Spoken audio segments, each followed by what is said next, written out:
Now, here you see in today's topic, we'll be dealing with common human diseases. Okay, so when we'll be dealing with common human diseases, here you see just focus on the word pathogen. So, what is basically a pathogen? Pathogen is basically a disease causing organism. It may be this disease causing organism may be in form of a bacteria, it may be in a form of a virus, fungi, protozoa, helminths, etc. But anything that causes a disease in an organism is called a pathogen. And you know the what is the characteristics of a pathogen? The pathogen should have the capability of multiplying fast in the host body, and it should be immune, partly immune from the host digestive system, so that it can stay there and proliferate.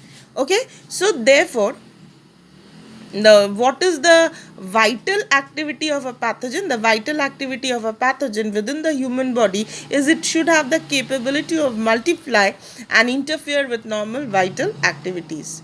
Okay, it should be resulting in morphological and functional damages. Pathogen has to adapt, it has to have a capacity to adapt to the life within the environment of the host.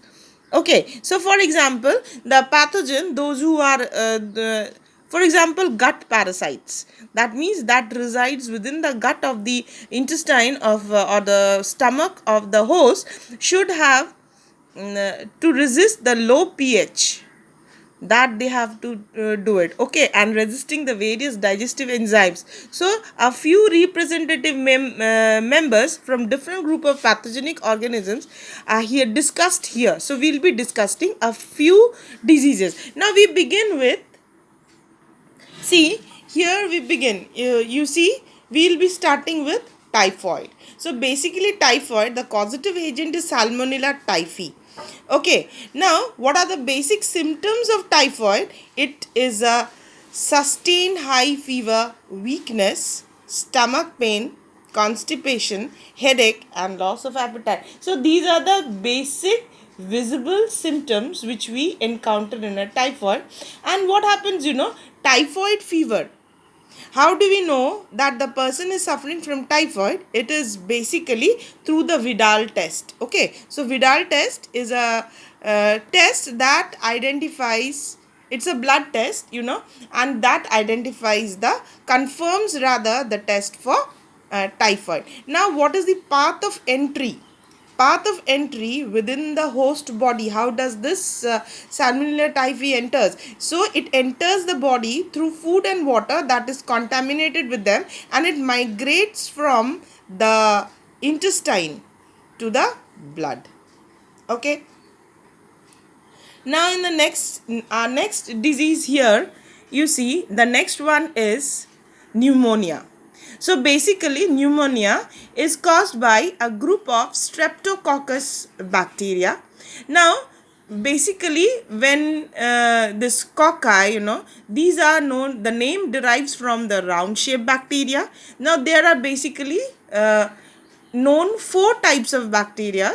The first we have the Diplococcus, the Streptococcus, the Staphylococcus, and ultimately we have the Enterococcus. So here the Streptococcus is a chain-like, round shaped chain like bacteria, and that is responsible or the causative agent of pneumonia.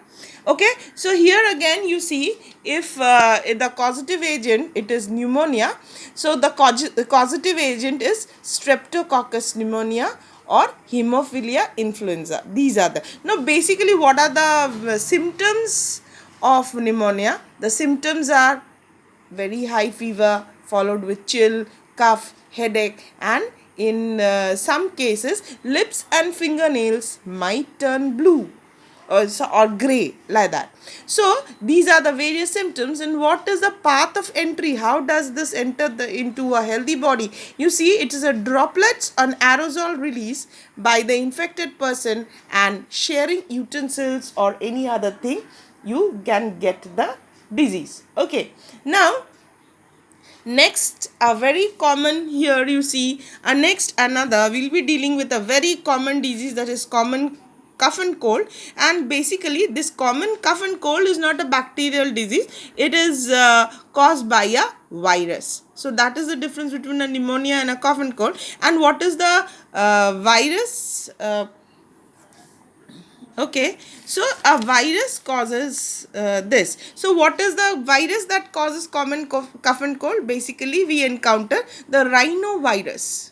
Okay, so rhinovirus is responsible for common cough and cold. And what are the symptoms, of this cough and cold? It is nasal congestion, discharge, sore throat, okay, headache, partly fevers, and this is known, and generally this tiredness is also there, and it lasts for nearly 3 to 7 days. Now what is the path of infection again here? Now it is through droplets, and it through contaminated and infected.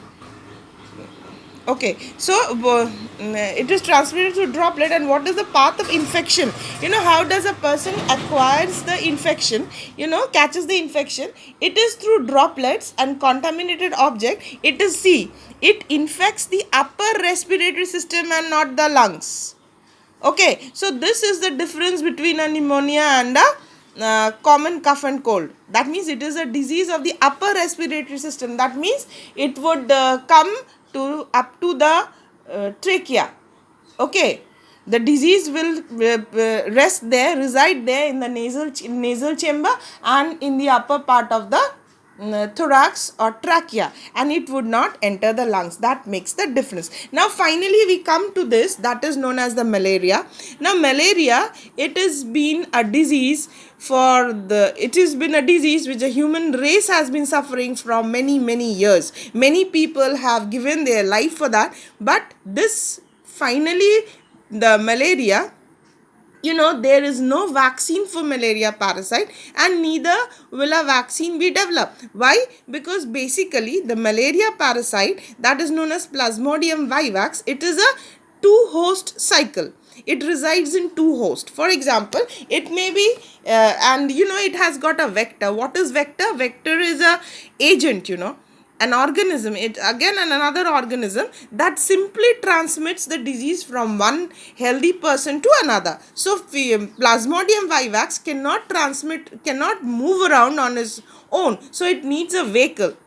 That means a vector that can transmit the disease from one place to another. So it is the female Anopheles mosquito that acts as a vector, and basically this Plasmodium vivax, they have got various stages. They may have the sporozoid stage, okay, sporozoid stage, gametophytic stage in the life cycle. Now firstly, when a infected vector, that means a carrier, female Anopheles mosquito, it carries the Plasmodium vivax and it bites a normal healthy human being. When it bites the normal healthy human being, you see here, if it bites, the parasite moves into the bloodstream and it resides in the liver of the healthy individual. From that liver, it goes to the blood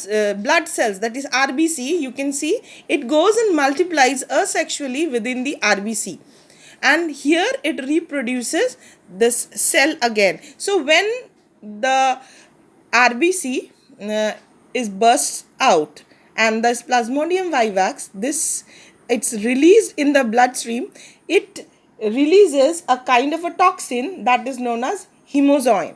So this hemozoin causes fever and chill in the organisms. Now here you see the parasite.